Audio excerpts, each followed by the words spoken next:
Hello बच्चों, क्या हाल चाल। उम्मीद करते हैं मस्त होंगे। तो हम लोग क्लास 10th का जो अर्थमेटिक प्रोग्रेशन चैप्टर नंबर 5 है वो पढ़ रहे थे। आज उसी को कंटिन्यू करेंगे। तो कल हम लोगों ने पढ़ा जर्नल फॉर्म के बारे में या nth टर्म के बारे में, तो आज उसी के बारे में पहले कुछ रिवीजन कर लेते हैं, फिर उसके बेस्ड पे हम आज क्वेश्चन सॉल्व करने वाले हैं। तो अगर किसी अर्थमेटिक प्रोग्रेशन में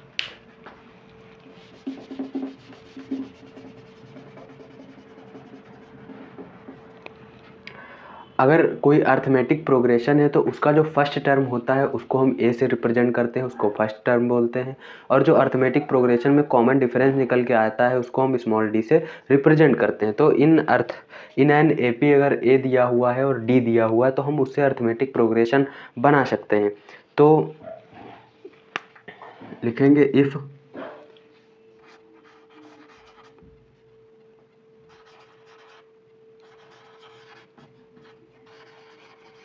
अगर फर्स्ट टर्म जो है वो ए दिया हुआ है और कॉमन डिफरेंस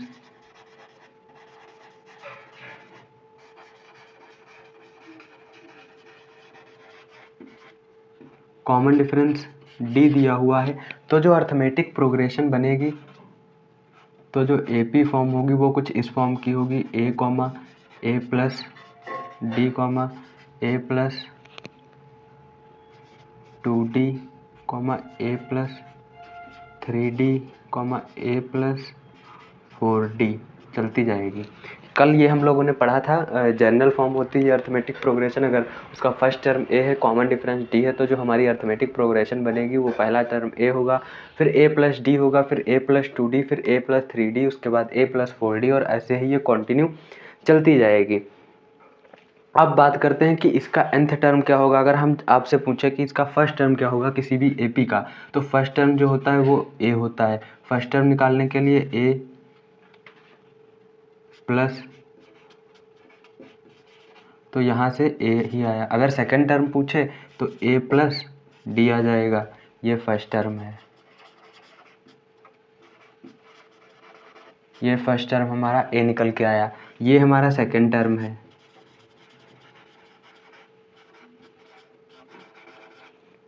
उसके बाद ये हमारा थर्ड टर्म है। ओ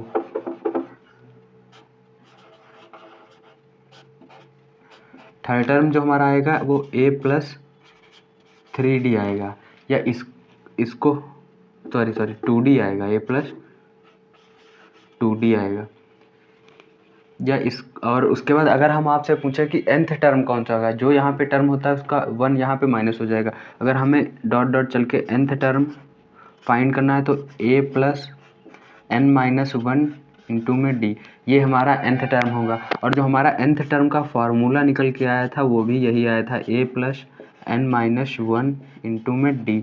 ये जो फार्मूला निकल के आया था हमारा, ये था nth टर्म का फार्मूला। तो आज इसी के बेस पे, इसी फार्मूले के बेस पे हम लोग क्वेश्चन सॉल्व करेंगे। इसको जनरल टर्म बोलते हैं, जनरल फार्मूला होता है ए प्लस ब्रैकेट में n माइनस 1 इंटू में डी हो जाएगा। तो इसी के बेस पे आज क्वेश्चन करेंगे। तो पहला क्वेश्चन करते हैं।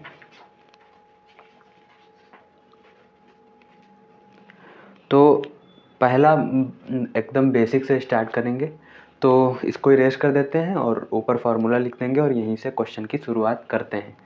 तो पहला क्वेश्चन लिखते हैं, for the following arithmetic progression right the first for the following arithmetic progression right the first term A and the common difference.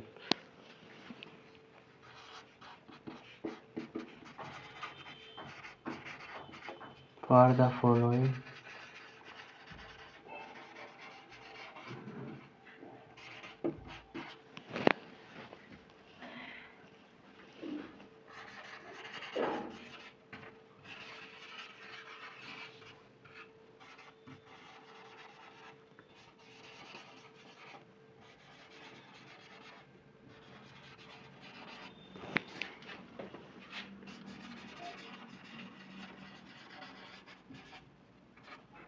मतलब कुछ आपको एपी दी होंगी, उसमें से हमें फर्स्ट टर्म और कॉमन डिफरेंस ढूंढ के लिखना है। तो फर्स्ट टर्म को ए से रिप्रेजेंट करते हैं, कॉमन डी को डी से रिप्रेजेंट करते हैं। तो जैसे पहला क्वेश्चन दिया हुआ है -5 -3 -1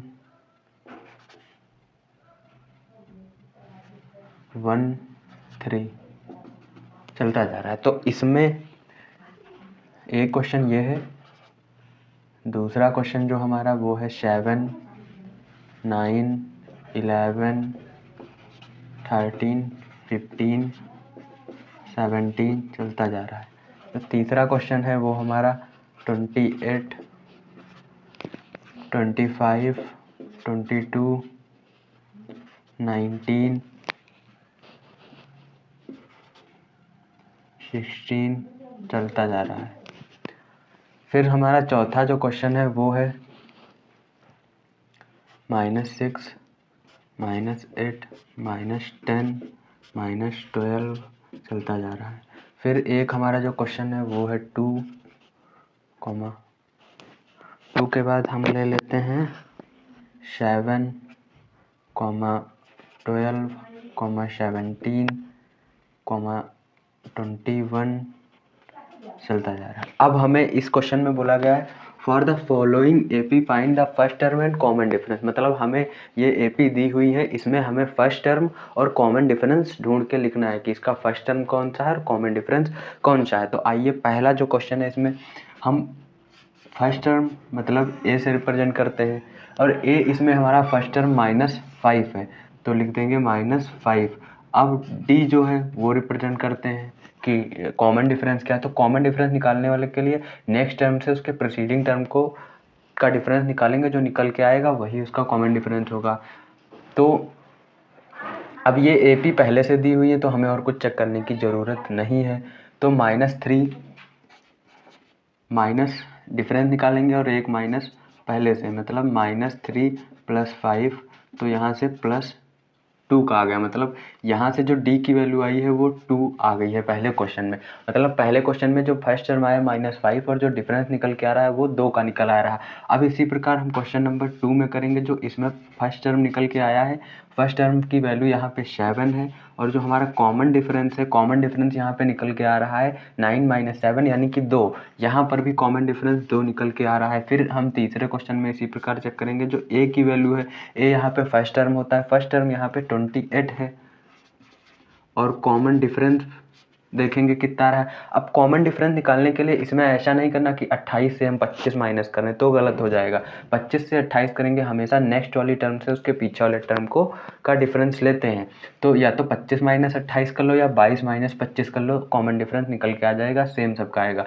तो 25 - 28 करोगे तो माइनस का 3 निकल के आएगा। अब क्वेश्चन नंबर 4 में अगर हम फर्स्ट टर्म देखें तो फर्स्ट टर्म हमारा -6 है और कॉमन डिफरेंस यहाँ पे क्या निकल के आ रहा है, -8 माइनस मतलब माइनस का 2 निकल के आ रहा है। आप लोगों को दिख रहा है कि यहाँ 6 हुआ, फिर 8 हुआ माइनस का, फिर माइनस का 10 हुआ, फिर माइनस का 12 हुआ। मतलब हर बार -2 ऐड होते जा रहा है। तो यहाँ पे डिफरेंस जो है वो -2 का निकल के आ रहा है कॉमन डिफरेंस। अब जो क्वेश्चन नंबर 5 है, यहाँ पे जो ए निकल के आ रहा है वो 2 निकल के आ रहा है और जो कॉमन डिफरेंस निकल के आ रहा है तो 5 - 2 करोगे 5 निकल के आ रहा है। सभी बच्चों ने ऐसे ही सॉल्व किया होगा, लेकिन जो लास्ट वाला है बच्चे ये गलत है क्योंकि ये अर्थमेटिक प्रोग्रेशन नहीं है। हमने आपको ये सवाल जानबूझकर दिया क्योंकि पहले से इसमें अर्थमेटिक प्रोग्रेशन बोल रखा था, तो आप लोगों को चेक करने की ज़रूरत नहीं थी कि जो कॉमन डिफरेंस निकल के आ रहा है वो सब में सेम निकल के आ रहा है या नहीं निकल के आ रहा है, क्योंकि इस क्वेश्चन में पहले से ही एपी दे रखा है। अगर एपी नहीं दे रखा होता तो आप लोग ये कॉमन डिफरेंस हर चीज़ का चेक करते कि कांस्टेंट नंबर निकल के आ रहा है या नहीं। कभी कभी क्वेश्चन धोखा कर देता है कि उसमें ये एपी नहीं बोलेगा, फर्स्ट टर्म कॉमन डिफरेंस पूछ लेगा कि बताओ एपी में फर्स्ट टर्म कॉमन डिफरेंस, और ये एपी होगा ही नहीं। आप लोग फर्स्ट टर्म कॉमन डिफरेंस निकाल देंगे जो कि गलत हो जाएगा। अब यहाँ पे एपी क्यों नहीं, क्योंकि यहाँ 5 ही ऐड हुआ है, यहाँ पर भी 5 ऐड हुआ है, यहाँ पर भी 5 ही ऐड हुआ है, लेकिन यहाँ पे देख सकते हैं आप लोग, यहाँ पे 4 का ही डिफरेंस निकल के आ रहा है। मतलब यहाँ तक तो AP थी, जैसे ही 21 लिखा गया इसका कांस्टेंट टर्म जो निकल के आया वो कॉमन डिफरेंस 4 निकल के आया, जो कि AP नहीं है। तो अगर ये AP ही नहीं है तो काहे का कॉमन डिफरेंस और काहे का फर्स्ट टर्म, इसीलिए ये क्वेश्चन गलत हो जाएगा। अब अगले क्वेश्चन की तरफ चलते हैं। अब अगर आपको फर्स्ट टर्म दिया और कॉमन डिफरेंस दिया हो, ये क्वेश्चन था कि AP दी हुई उसमें से फर्स्ट टर्म और कॉमन डिफरेंस लिखना था। अब अगर आपको कॉमन डिफरेंस दिया हो और फर्स्ट टर्म दिया हो तो उससे आप AP फॉर्म करें। तो क्वेश्चन है,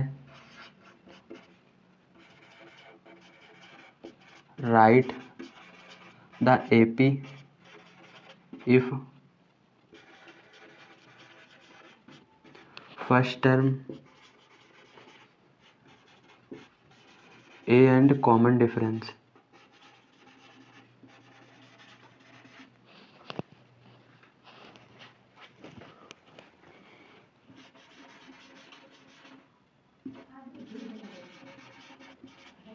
जो कॉमन डिफरेंस है आर गिवन, इसको हम लोग D से रिप्रेजेंट करते हैं कॉमन डिफरेंस को।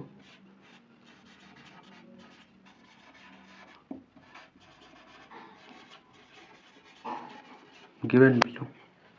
तो इसका जो फर्स्ट हमारा पार्ट है, तो जैसे हम इसका जो फर्स्ट टर्म है वो दे देते हैं -1 और जो कॉमन डिफरेंस दे देते हैं वो 5 का दे देते हैं। मतलब फर्स्ट टर्म यहाँ पे 1 है और जो कॉमन डिफरेंस है वो फर्स्ट टर्म जो है वो -1 है और जो कॉमन डिफरेंस है वो है 5। इससे हमें अर्थमेटिक प्रोग्रेशन लिखना है। पहले वाले क्वेश्चन में हमें अर्थमेटिक प्रोग्रेशन से फर्स्ट टर्म और सेकेंड टर्म लिखनी थी, लेकिन इस क्वेश्चन में अपोजिट है। इस क्वेश्चन में हमें फर्स्ट टर्म और कॉमन डिफरेंस दिया हुआ है, हमें जो है अर्थमेटिक प्रोग्रेशन लिखनी है। तो किसी भी अर्थमेटिक प्रोग्रेशन में जो फर्स्ट टर्म होती है वो हम लोगों को पता है कि वो A होती है, तो जाहिर सी बात है हम इसकी AP जो लिखेंगे वो कुछ इस प्रकार फॉर्म्ड होगी। एक तो -1 आएगा, फिर जो दूसरा टर्म आएगा वो हम लोगों को पता है, या तो हम सीधा लिख दें A प्लस कॉमन डिफरेंस, उसको ऐड कर दें, मतलब एक टर्म में कॉमन डिफरेंस ऐड कर दें, दूसरी टर्म मिल जाएगी। फिर दूसरी टर्म में कॉमन डिफरेंस ऐड कर दें, तीसरी टर्म मिल जाएगी। फिर जो तीसरी टर्म निकल के आएगी उसमें हम कॉमन डिफरेंस ऐड कर दें तो हमें चौथी टर्म मिल जाएगी। या हमने अभी एक फार्मूला पढ़ा था टीथ टर्म का कि Tn = A + n - 1 इंटू में D। या तो हम उस फार्मूले से, अगर उस फार्मूले से करें तो थोड़ा ज़्यादा लंबा हो जाएगा क्वेश्चन, इसीलिए क्योंकि यहाँ पे फर्स्ट टर्म और कॉमन डिफरेंस दिया हुआ और कोई हमें लाइन से ही टर्म बताने, पहला दूसरा तीसरा चौथा। देखो आप लोगों को सिंपल बताते। तो बच्चों अगर हमें, देखो सिंपल सी बात है, अगर हमें लाइन से कोई टर्म बतानी है, जैसे हमें फर्स्ट टर्म बतानी है, सेकंड टर्म बतानी है, थर्ड टर्म बतानी है, फिर फोर्थ टर्म बतानी है या फिर फिफ्थ टर्म बतानी है, अगर लाइन से हमें टर्म बतानी है ना, तो पहले हम पहली टर्म निकालेंगे, उसमें जो डिफरेंस है वो ऐड कर देंगे, जो दूसरी टर्म फिर निकल के आएगी फिर उसमें डिफरेंस ऐड कर देंगे। तो सिंपल हम एक टर्म में बस उसका डिफरेंस जो कॉमन डिफरेंस है वो ऐड करते चले जाएंगे हर एक टर्म में, तो हमको सारी टर्म मिल जाएंगी। और जो हमारा nth टर्म का फॉर्मूला है वो वहाँ पे यूज आता है जब हमें लाइन से टर्म नहीं चाहिए होती। हमें मतलब ऐसा नहीं कि AP में हमको पहली टर्म बताओ, दूसरी टर्म बताओ या तीसरी, अचानक से पूछ ले हमें 20वीं टर्म बताओ, तो जो nth टर्म का फॉर्मूला है वो यूज किया जाता है या तब उसका ज़्यादा यूज होता है। और अभी तो हमें लाइन से सारी AP बतानी, तो सीधा हम इस वाली टर्म में कॉमन डिफरेंस को ऐड कर देंगे, हमको अगली वाली टर्म मिल जाएगी। तो अगली वाली जो टर्म आएगी उसमें जब हम कॉमन डिफरेंस ऐड करेंगे तो इसमें +5 करेंगे तो ये 4 मिल जाएगा हमको। फिर जो हमारी अगली वाली 4 में 5 ऐड करेंगे 9 हमें मिल जाएगा। फिर 9 में हम 5 ऐड करेंगे तो हमें 14 मिल जाएगा। फिर 14 में हम 5 ऐड करेंगे हमें 19 मिल जाएगा। ये ऐसे ही चलता चला है, यही AP बन गई। मतलब अगर हमें लाइन से कोई भी टर्म निकालने हो 1 2 3 4 5 6 ऐसे करके, तो सिंपल हम हर एक टर्म में अगले टर्म में जो टर्म निकल के आएगा उसमें कॉमन डिफरेंस ऐड कर देंगे, हमें दूसरा टर्म मिल जाएगा। फिर जो टर्म निकल के आएगा उसमें हम कॉमन डिफरेंस ऐड कर देंगे, तीसरा टर्म मिल जाएगा। ऐसे करके हम निकाल लेंगे। अब इसी पे अगर हम A की वैल्यू 4 दे दें और जो डी की वैल्यू है वो हम 2 दे दें, तो जो हमारी अर्थमेटिक प्रोग्रेशन बनेगी तो पहला तो 4 ही रहेगा, उसमें 2 ऐड करोगे 6 आएगा, फिर इसमें 2 ऐड करोगे 8 आएगा। लेकिन आप लोग 2 ऐड करने में ऐसा नहीं करना कि हर बार 4 में ही करो, इसमें फिर 6 आ जाएगा, इसमें ऐड करोगे फिर 6 कर दो सर 6 ही 6 निकल के आया, ऐसा नहीं। ऐड जो करना हो, जो टर्म निकल के आएगी उसमें कॉमन डिफरेंस ऐड करेंगे। तो अब 8 में 2 ऐड करेंगे 10 निकल के आएगा, 12 आएगा, 14 आएगा, 16 आएगा, ये चलता चला जाए, यही अर्थमेटिक प्रोग्रेशन हो गई। तो अब हम लोग निकालना सीख चुके हैं, किसी भी अर्थमेटिक प्रोग्रेशन में फर्स्ट टर्म और कॉमन डिफरेंस निकालना सीख चुके हैं। और कोई भी अगर फर्स्ट टर्म दिया हो और कॉमन डिफरेंस दिया हो तो हम उससे अर्थमेटिक प्रोग्रेशन बनाना भी सीख चुके हैं। तो अब आते हैं एक थोड़ा अच्छे लेवल के क्वेश्चन की तरफ। तो अच्छे लेवल क्वेश्चन की तरफ, तो एक क्वेश्चन लिखिए, इसको मैं इरेज कर देता हूँ, उसके बाद आपको क्वेश्चन देता हूँ। तो अब नेक्स्ट क्वेश्चन की तरफ बढ़ते हैं। तो पहला जो क्वेश्चन है, write an AP whose first term is 10 and common difference is 3। Write an AP whose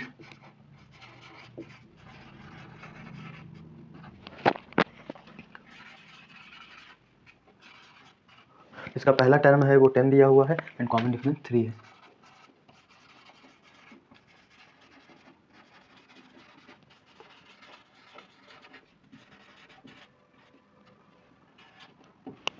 तो क्वेश्चन दिया हुआ है, बहुत ही आसान क्वेश्चन दिया हुआ है, write an AP whose first term is 10 and common difference 3। मतलब हमें एक एपी लिखनी है जिसका फर्स्ट टर्म है वो 10 दिया हुआ है और कॉमन डिफरेंस 3 दिया हुआ है। तो एपी में जो हमारा फर्स्ट टर्म दिया हुआ वो 10 है, तो मतलब पहला जो टर्म ए होता है वो फर्स्ट टर्म ही 10 लिख देते हैं। अब दूसरा टर्म ऑब्टेन करने के लिए हम 10 में 3 ऐड करेंगे, मतलब हमारे जो दूसरा टर्म है वो 30 निकल के आ जाएगा। इसमें फिर से 3 ऐड करेंगे 16, क्योंकि कॉमन डिफरेंस जो होता है वो हर एक टर्म में ऐड करते जाओगे, नई टर्म मिलेगी, जो नई टर्म होगी उसमें 3 कॉमन डिफरेंस ऐड करोगे, नई टर्म, ऐसे ही सारी टर्म निकल आएंगी। मतलब ये 19 हो जाएगा, 22 हो जाएगा, 25 हो जाएगा, ये ऐसे ही चलता चला जाएगा। तो बस इसका यही सिंपल था आंसर है, यही जो है वो हमारी एपी निकल के आ गई है। या इसको हम एक दूसरे तरीके से करें तो ऐसे भी कर सकते हैं, जो जनरल फॉर्म होती है एपी, जो सेकेंड मेथड है, सेकंड मेथड। अब आप लोगों को पता है कि एपी किस फॉर्म की होती है। एपी होती है ए, फिर ए प्लस डी, फिर ए प्लस 2d, फिर ए प्लस 3d, फिर ए प्लस 4d। इस प्रकार की एपी होती है और ये चलती जा रही है, आप लोगों को हमने बताया था। अब यहाँ पे ए की जो वैल्यू दी हुई है वो 10 दी हुई है और जो हमारी डी की वैल्यू दी हुई है वो 3 दी हुई है। तो इन दो वैल्यू को हम यहाँ पे पुट कर देते हैं और हमें एपी मिल जाएगी। तो ए यहाँ पे 10 दिया हुआ है तो 10 पुट कर देंगे, फिर जो ए है वो 10 दिया हुआ है, फिर प्लस में डी है मतलब 3 पुट कर देंगे, फिर ए जो है वो 10 है, प्लस में 2 इंटू में डी है 3, फिर जो एक नया टर्म है वो है 10 प्लस 3 और डी की वैल्यू है 3, फिर जो एक टर्म है वो है 10 प्लस 4 इंटू में 3 और ये चलती जाए। अब इसको देखो सॉल्व करोगे, यहाँ से तो सिंपल 10 आ जाएगा, 10 प्लस 3 13 आ जाएगा, और यहाँ से 3 दूना 6, 6 प्लस 10 हो जाएगा 16, फिर यहाँ से 19 निकल के आ रहा है। अब यहाँ से 3 चक्कू 12 10 22 निकल के आ रहा है और ये एपी चलती जा रही है। जो यहाँ से एपी निकल के आई है सेकंड मेथड से, ये वाली एपी और ये वाली जो हमने एपी निकाली दोनों सेम है, क्योंकि ये जनरल सीक्वेंस होती है एपी की, इसमें लिखा जाता है एपी को। तो हम इस फार्मूले से भी लगा सकते हैं इसका आंसर, और डायरेक्टली जो टर्म निकल के आएगी उसमें कॉमन डिफरेंस ऐड करते जाएंगे, उससे भी हमें अर्थमेटिक प्रोग्रेशन मिल जाएगी। तो हमें ये वाला मेथड ज़्यादा बेटर लगता है, तो हम प्रेफर करेंगे कि आप जो फर्स्ट वाला मेथड है उसी को लगाएं। अब इसी के बेस्ड पे एक आपको और क्वेश्चन देते हैं, इसी के बेस्ड पे आपको एक और क्वेश्चन देते हैं, देन उसके बाद हम नेक्स्ट क्वेश्चन की तरफ आगे बढ़ेंगे।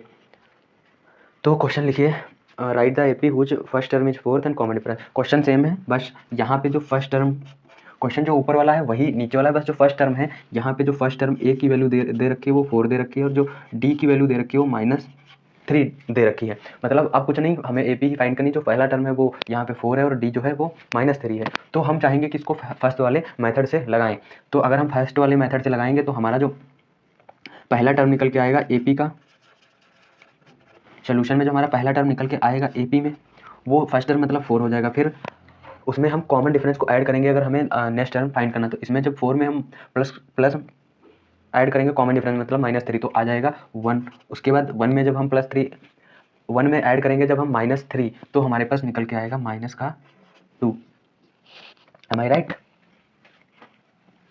देन उसके बाद -5 आएगा, उसके बाद इसमें ऐड करोगे -3, तो हमारा -8 निकल के आएगा। ये ऐसे ही एपी चलती रहेगी, बस इसका यही सिंपल सा सोल्यूशन हो जाएगा। अब बात करते हैं नेक्स्ट क्वेश्चन की तरफ, जो थोड़ा सा अच्छा क्वेश्चन है, उसमें थोड़ा सा आपको दिमाग लगाना पड़ेगा और थोड़ा अच्छा क्वेश्चन है। फिर उसी के बेस्ड पे जो अभी नेक्स्ट क्वेश्चन कराएंगे, उसी के बेस्ड पे एक सीबीएसई बोर्ड ने 2008 में, आई थिंक हाँ 2008 में क्वेश्चन को पूछा भी है। तो उसके बाद वो वाला क्वेश्चन करेंगे। तो उसके पहले फर्स्ट जो अभी क्वेश्चन देंगे उसमें आप लोगों का कॉन्सेप्ट बिल्ड करेंगे, देन उसके बाद जो बोर्ड एग्जाम में आया था वो भी सॉल्व कराएंगे और आपको खुद लगेगा कि हाँ कितना आसान था। तो क्वेश्चन है सो डेट द सीक्वेंस, क्वेश्चन दिया हुआ है सो date the sequence defined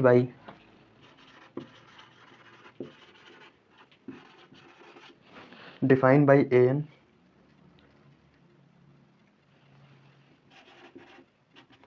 5n minus 7 है is an AP find common difference।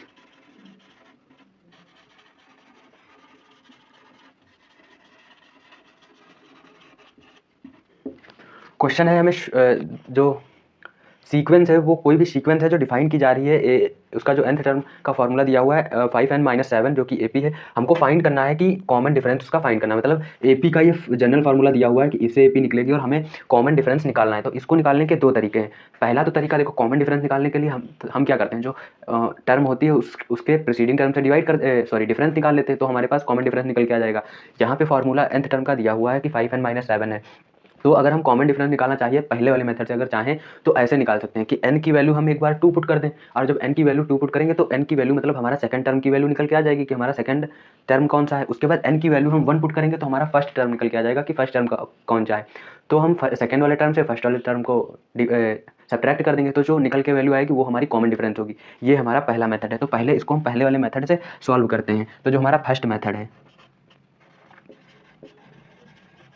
First method में हम कोई ज़रूरी नहीं है कि n की वैल्यू हम 2 ही लें, क्योंकि हमें कॉमन डिफरेंस निकालना है। हम n की वैल्यू 5 ले सकते हैं, फिर n की वैल्यू 4 ले लें और जो हमारी फिफ्थ टर्म निकल के आएगी और जो हमारी फोर्थ टर्म निकल के आ जाएगी, तो हम फिफ्थ टर्म में से फोर्थ वाली टर्म सब्ट्रैक्ट कर देंगे तो कॉमन डिफरेंस निकल के आ जाएगा। मतलब जो टर्म लेंगे दो तो वो कॉन्जिक्यूटिव टर्म होनी चाहिए, मतलब एक के बाद तुरंत वाली एक लेनी है। तो हम सिंपल पहले वाले मेथड में हम n की वैल्यू 1 ले लेते हैं। तो जब n की वैल्यू 1 पुट करेंगे तो देखेंगे कि फर्स्ट टर्म की वैल्यू क्या आ रही है। जो हमारा फर्स्ट टर्म निकल के आएगा, फर्स्ट टर्म मतलब n इज इक्वल टू 1। तो जो हमारा फर्स्ट टर्म निकल के आएगा n इज इक्वल टू 1 पे, तो a1 की जो वैल्यू आएगी वो 5 1 मल्टीप्लाई में इंटू 1-7। तो n की वैल्यू 1 पुट करने पे मतलब जो फर्स्ट टर्म हमने ले लिया है n इज इक्वल टू 1, जो हमारा फर्स्ट टर्म निकल के आ रहा है 1 पुट करने पे जो an मतलब फर्स्ट टर्म जो हमारा निकल के आ रहा है वो -2 निकल के आ रहा है। इसी प्रकार हम देख लेंगे कि जब हम n की वैल्यू 2 पुट करेंगे मतलब सेकेंड टर्म क्या निकल के आ रहा है। तो जो हमारा सेकेंड टर्म देख लेते हैं एक बार क्या निकल के आ रहा है। n is equal to 2 put करेंगे तो हमारा जो सेकेंड टर्म है वो निकल के आ रहा है 5 इंटू 2 -7, तो 5 दूनी 10 -7 जो कि 3 निकल के आ रहा है। मतलब जो हमारा सेकेंड टर्म है वो 3 है और जो हमारा फर्स्ट टर्म है वो -2 निकल के आ रहा है। अब अगर हमें कॉमन डिफरेंस लेना है तो हमको पता है सेकेंड वाले टर्म में से फर्स्ट वाले टर्म को सब्ट्रैक्ट कर देंगे, कॉमन डिफरेंस निकल के आ जाएगा। तो कॉमन डिफरेंस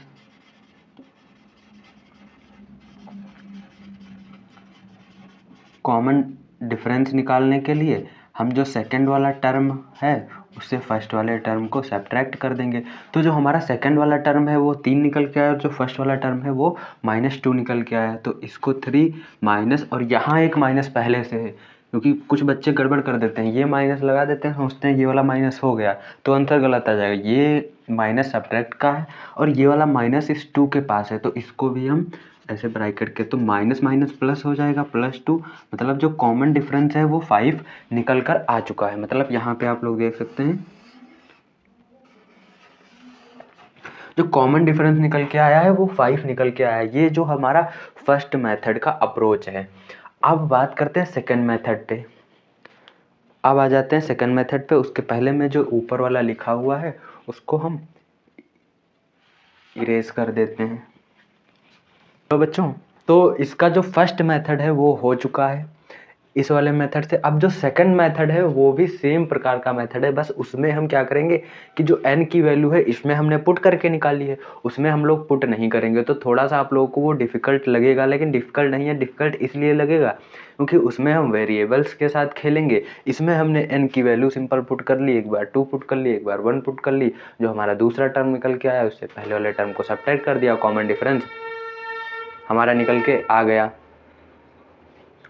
अब जो है हेलो, तो सिंपल वैल्यू पुट करके, और जो दूसरा वाला मेथड है उसमें हम लोग वैल्यू n की नहीं पुट करेंगे, लेकिन अप्रोच सेम है। मतलब इसमें भी हमने अगली वाली टर्म से प्रोसीडिंग टर्म को सब्ट्रैक्ट किया है, जो दूसरा वाला मेथड है उसमें भी हम अगली वाली टर्म से प्रोसीडिंग वाली टर्म को सब्ट्रैक्ट ही करेंगे। तो जो हमारा सेकंड इसका मेथड है तो उसको सॉल्व करते हैं। सेकंड मेथड,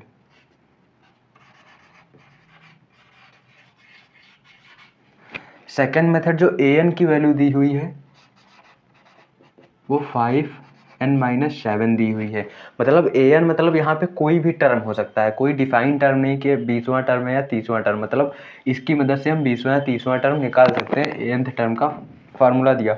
अब अगर nth टर्म का फार्मूला दिया an, तो हम चाहें कि उसके जो एक पहला टर्म है, मतलब हमें मान लेते हैं ये 20वां टर्म दिया हुआ, मान लेते हैं कि 20वां टर्म दिया हुआ है।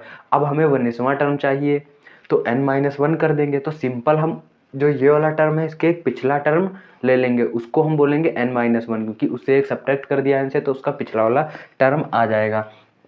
तो यहाँ पे पुट करेंगे n-1, मतलब n से एक यहाँ पे सब्ट्रैक्ट कर दिया उसका पिछला वाला टर्म लेने के लिए। तो यहाँ पे जो आएगा वो भी n-1-7 निकल के आएगा। अब देखो ये टर्म बड़ा होगा, ये वाला टर्म छोटा होगा। क्यों छोटा होगा? क्योंकि ये वाला जो टर्म निकल के ये उसके पहले वाला टर्म है, ये उसके आगे वाला टर्म है, तो इससे हम ये वाला सब्ट्रैक्ट कर देंगे। तो मतलब कि हम an माइनस करेंगे an-1, इसको जब हम करेंगे तो हमको कॉमन डिफरेंस मिल जाएगा। तो 5n-7 माइनस करेंगे 5-7, तो जब इसको हम सॉल्व करेंगे तो ये बनेगा हमारा d, और 5n-7 यहाँ पे माइनस, तो 5n-5 माइनस का 7, ये यहाँ पे है ब्रैकेट में, तो -7 यहाँ पे माइनस का 12 हो जाएगा। तो is equal to 5n-7 minus 5n plus का 12 हो जाएगा। प्लस का 12 क्यों हुआ? क्योंकि यहाँ पे 7 और 5 12 होता है माइनस का, और ये माइनस अंदर मल्टीप्लाई होगा, तो ये प्लस का था माइनस का हो गया, यहाँ माइनस का था प्लस का हो गया। अब ये वाला और ये वाला कट जाएगा, तो आंसर यहाँ से क्या निकल के आया? यहाँ से भी आंसर हमारा 5 निकल के आया। मतलब जो d की वैल्यू है वो 5 निकल के आ गई।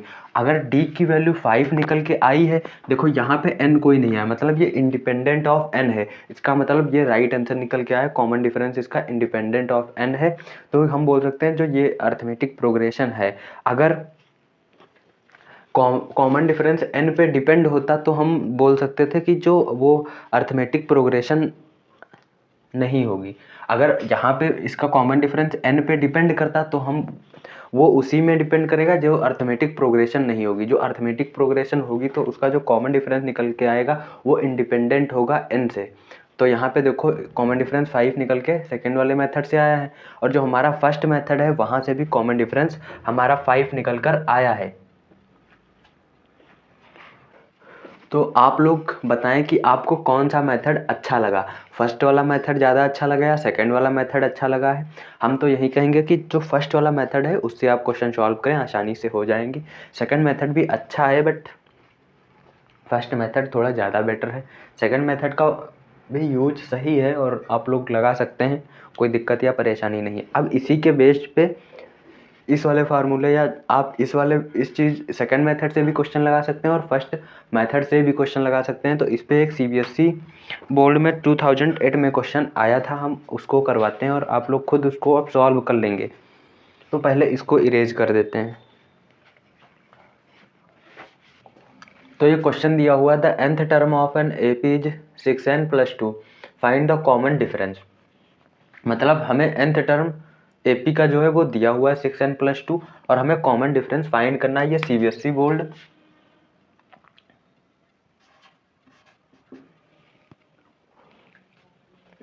2008 में ये पूछा गया सवाल था, 2008 में ये सवाल पूछा गया था। तो इसके दो मेथड हैं। तो पहला मेथड जो है, मेथड नंबर जो फर्स्ट है उसमें हम लोग n की वैल्यू पुट करके आंसर निकालेंगे। जैसे n की वैल्यू हमने पहले 2 पुट की और उसके बाद n की वैल्यू 1 पुट की, या हमने n की वैल्यू पहले 1 पुट करी और n की वैल्यू 2 पुट की। दो टर्म हमारे पास निकल के आ गए, पहला और दूसरा। फिर दूसरे में से हम पहला टर्म सब्ट्रैक्ट कर देंगे तो हमें कॉमन डिफरेंस मिल जाएगा। तो अब हम पहले पुट करेंगे फर्स्ट टर्म, मतलब n की value put n is equal to 1। तो जब n पुट करेंगे तो हमें जो AP का फर्स्ट टर्म है वो मिल जाएगा। तो जो AP का फर्स्ट टर्म है 6 इंटू n की जगह हम 1 पुट करेंगे प्लस 2, मतलब जो 6 प्लस 2 इज इक्वल टू 8। मतलब जो हमारा फर्स्ट टर्म है वो AP का 8 है। अब हम n की वैल्यू जो है वो 2 पुट करेंगे, put n is equal to 2। तो मतलब जो सेकंड टर्म AP का है वो 6 इंटू 2 प्लस 2, जो कि हमारे पास 14 निकल के आया, मतलब 14 निकल के आया। अब हमको कॉमन डिफरेंस फाइंड करना है। मतलब ऐसी AP है जिसका फर्स्ट टर्म 8 है, दूसरा टर्म 14 है, तो जो कॉमन डिफरेंस होगा वो second term minus first term निकल के आ जाएगा। तो जो कॉमन डिफरेंस है,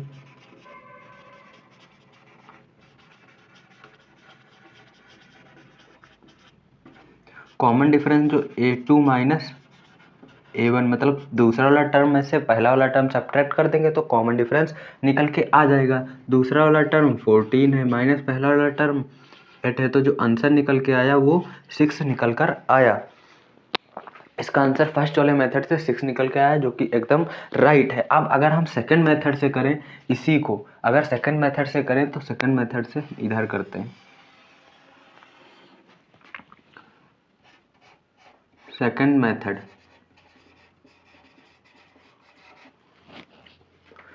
मेथड से करने के लिए जो an 6n प्लस 2 दिया हुआ है ये, और हम इसके पिछला जो पीछे वाला टर्म होता है प्रीसीडिंग टर्म हम बोल सकते हैं n-1 ले लेते हैं। तो n-1 इसका प्रीसीडिंग टर्म होगा, जो आएगा n-1 यहाँ पुट करेंगे, इसको करेंगे ब्रैकेट में, प्लस में 2 करेंगे। तो यहाँ से जो इसका प्रीसीडिंग टर्म निकल के आ रहा है वो 6n माइनस 6 प्लस 2, तो 6n माइनस 4। यहाँ से जो प्रीसीडिंग टर्म निकल के आ रहा है n-1 की वैल्यू वो 6n माइनस 4 निकल के आ रही है। अब हमें कॉमन डिफरेंस फाइंड करना है।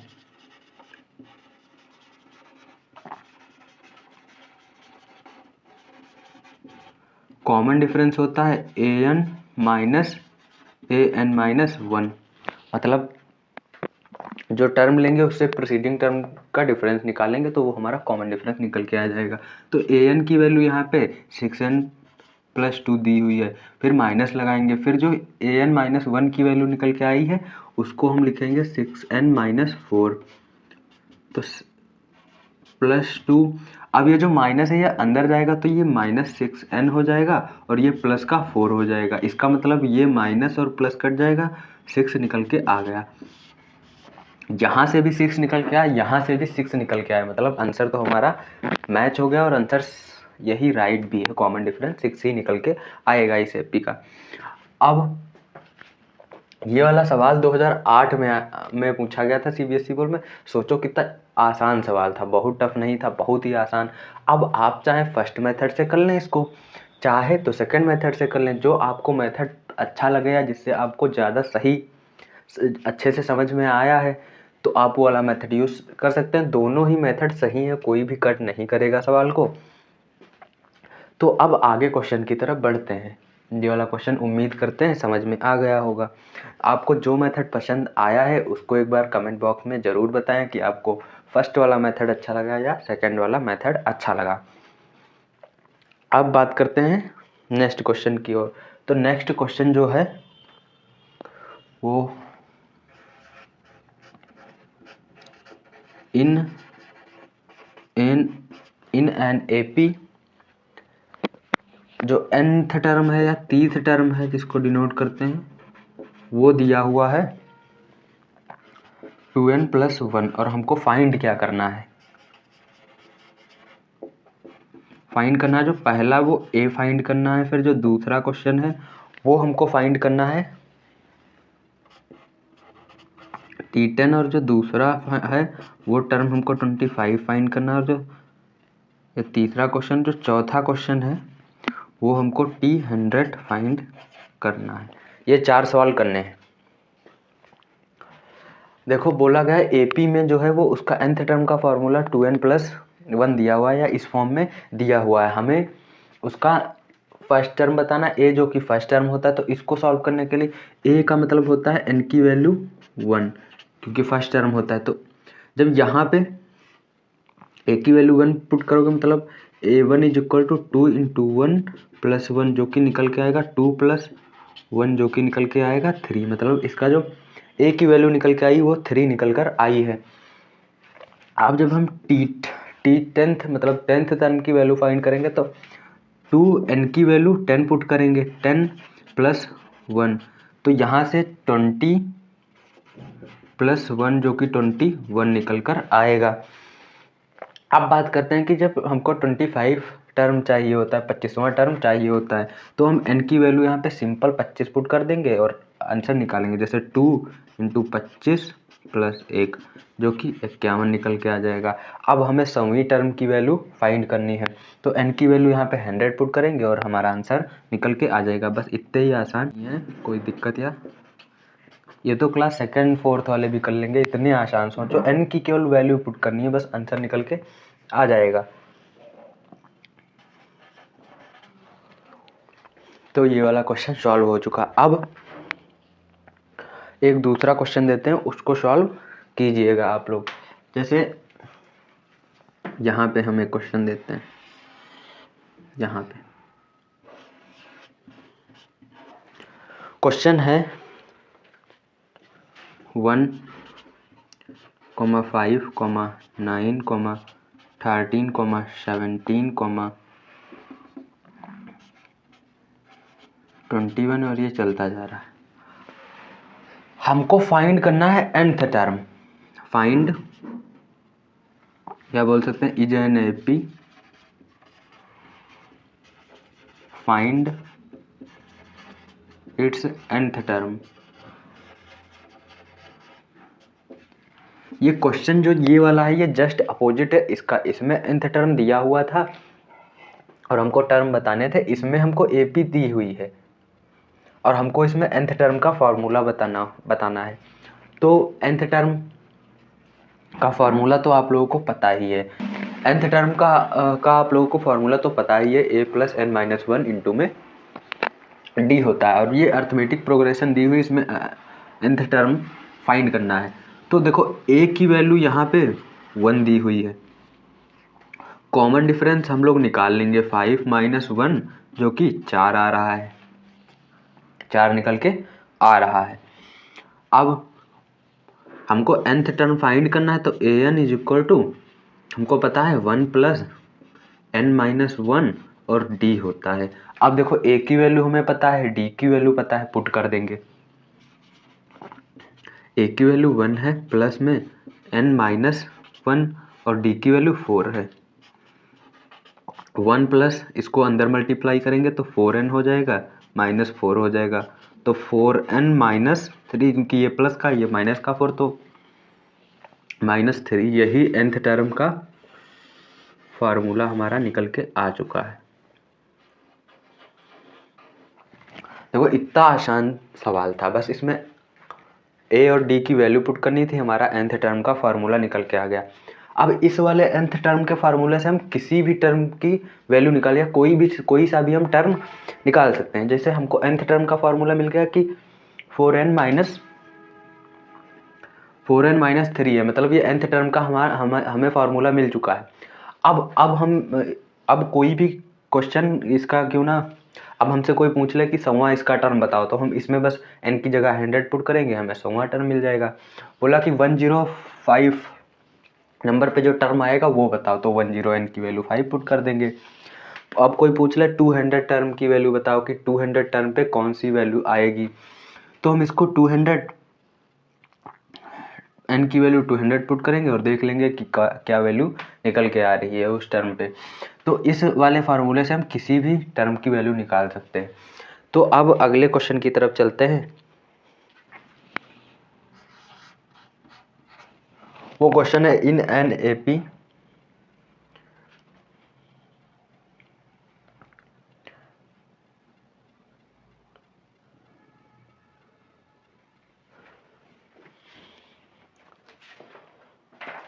नेक्स्ट क्वेश्चन है जो इन एन एपी जो nth टर्म दिया हुआ वो 6n-7 दिया हुआ है। हमें फाइंड क्या करना है, फाइंड जो इसका पहला पार्ट है उसमें हमें फाइंड करना है कि इसका 10th टर्म क्या होगा, इसका थर्ड टर्म क्या होगा, और जो तीसरा क्वेश्चन है वो है इसका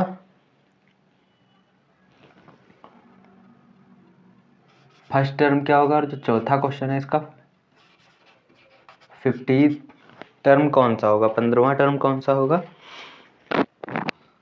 इसी को हम लोग सॉल्व करते हैं।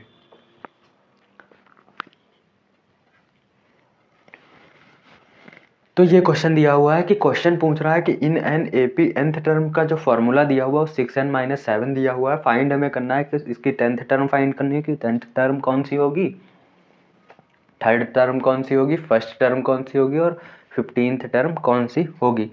तो इसको पहले सॉल्व करते हैं कि देखो हमको 10th टर्म फाइंड करना है, मतलब ए 10 की वैल्यू फाइंड करना है। तो सिंपल a और 10 की वैल्यू बस n की जगह हम 10 पुट कर देंगे, सिंपल हमारा आंसर निकल के आ जाएगा -7 जो कि हमारा 53 आंसर आ गया। अब हमें थर्ड टर्म पे कौन सी वैल्यू पड़ेगी ये हमें फाइंड करना है। तो सिंपल n की जगह हमें 3 पुट कर देना है, 3 - 7 जो कि वैल्यू निकल के आ रही है 18 - 7 दैट इज 11। फर्स्ट टर्म हमें पता ही है n की वैल्यू 1 होती है, तो n की वैल्यू हम लोग 1 पुट कर देंगे। 6 - 7 जो कि निकल के -1 निकल के आ रही। अब हमें 15th टर्म चाहिए। 15th टर्म के लिए हम लोग n की वैल्यू जो है वो 15 पुट करेंगे, तो 6 × 15 - 7 तो 15 छक्का 90 - 7 जो कि हमारा होता है 83। तो इसकी वैल्यू निकल कर आ चुकी है। बस ये इतना ही आसान है। अब इसके आगे चलते हैं नेक्स्ट क्वेश्चन की तरफ। फिर एक नेक्स्ट क्वेश्चन है फाइंड द nth टर्म। तो क्वेश्चन है find the nth term of an AP का फर्स्ट टर्म nth टर्म हमें फाइंड करना है। अगर एपी दी हुई है 3, 5, 7, 3, 5, 7, 9 ये चलती जा रही, इसमें हमें फाइंड करना है कि इसकी nth टर्म क्या होगी इस एपी की। तो बहुत ही आसान सा सवाल है, इसके बेस पे हमने क्वेश्चन कर भी लिए हैं। तो जो हमारी यहाँ पे ए की वैल्यू निकल के आ रही है वो निकल के आ रही है 3, और जो हमारा डी कॉमन डिफरेंस निकल के आ रहा है वो 5 - 3 करेंगे तो जो कि 2 निकल के आ रहा है। अब nth टर्म हमको पता है an is equal to n, जो nth टर्म का फॉर्मूला होता है वो a प्लस n-1 इंटू में d होता है। nth टर्म का हम लोगों ने फॉर्मूला पढ़ा है। a की वैल्यू 3 है तो 3 पुट कर देंगे, प्लस n-1 d की वैल्यू 2 है 2 पुट कर देंगे। तो 3 प्लस ये अंदर मल्टीप्लाई होगा 2n माइनस का 2, तो मतलब जो nth टर्म का फार्मूला निकल के आएगा वो 3n, मतलब 3 नहीं सॉरी 2n प्लस 1 निकल के आ रहा है। सिंपल ये nth टर्म का फार्मूला निकल के आ गया। अब इसी में एक और हम पार्ट दे देते हैं कि फाइंड करो, फाइंड इट्स 18th टर्म की, इसे इसकी 18वीं टर्म बताओ कि क्या होगी। तो अब देखो अभी यहाँ पे जो एपी दी हुई थी इससे हमें 18वीं टर्म निकालना था, तो थोड़ा सा मुश्किल था क्योंकि ऐसे लिखते जाते 9 फिर 2 ऐड करते 11 आता। लेकिन हम लोगों ने क्या किया कि 3 और a मतलब फर्स्ट टर्म 3 निकाल लिया, कॉमन डिफरेंस 2 निकाल लिया, और हम लोगों ने nth टर्म का फॉर्मूला निकाल लिया कि 2n+1 होगा। इस AP का जो nth टर्म निकल के आ रहा है 2n+1 होगा। मतलब इस वाले फॉर्मूले से हम इस वाली AP की कोई भी टर्म निकाल सकते हैं इस वाले फार्मूला से, क्योंकि ये जो फार्मूला इसका nth टर्म के निकल के आ रहा है वो इस वाली AP का है, ये हर जगह अप्लाई नहीं कर सकते हैं। इसकी बस एक प्रॉब्लम, ये किसी भी AP में नहीं अप्लाई होगा। ये जो nth टर्म का फॉर्मूला निकल के आया ये केवल इसी अप्लाई में वैलिड होगा। तो मतलब इस AP में वैलिड होगा, तो इस AP की इस वाले फार्मूले की मदद से हम कोई भी टर्म निकाल सकते हैं इस AP की।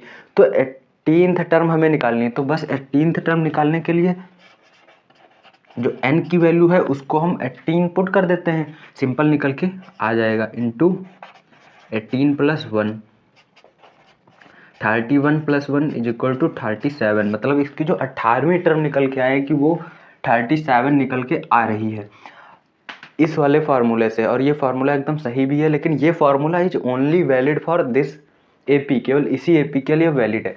और जो nth टर्म का जो जनरल फार्मूला था a+n-d वाला था वो हर एक AP में वैलिड हो जाएगा। अब उस फार्मूले को हम यहाँ पे इस वाले क्वेश्चन में सॉल्व करके दिखाते हैं कि उसका 18 टर्म कैसे निकलेगा। देखो उसका फार्मूला था an is equal to a+n-1 into में d था। हमको टर्म कौन सी चाहिए, 18वीं। a की वैल्यू यहाँ पे 3 दी हुई है, n हमको 18वीं निकालना -1, d की वैल्यू 2 दी हुई है। तो 3 प्लस यहाँ से आएगा 17 इंटू 2, तो 3 प्लस 17 दूनी 34 प्लस 3 डेट इज 37। देखो यहाँ से भी वही निकल के आई, यहाँ से भी वही निकल के आई, वेरिफिकेशन हो गया हमारे आंसर का। लेकिन अभी आप लोग ये वाला फॉर्मूला इसमें नहीं लगाए, क्योंकि nth टर्म हमने निकाल लिया है इस वाले AP के लिए, तो सिंपल इसमें n की वैल्यू पुट करो, आंसर आ जाएगा। और ये वाला जो फार्मूला है हमारा जनरल फार्मूला या nth फार्मूला, ये हर एक AP के लिए वैलिड है। हर एक AP के लिए क्यों वैलिड है, क्योंकि इसमें देखो फर्स्ट टर्म और कॉमन डिफरेंस डिफाइन ही नहीं है। जो AP बदलेगी तो उसमें A और D बदल जाएगा, लेकिन इस वाले जो ये वाला निकल के आया इसमें हम लोगों ने A और D फिक्स्ड कर दिया था।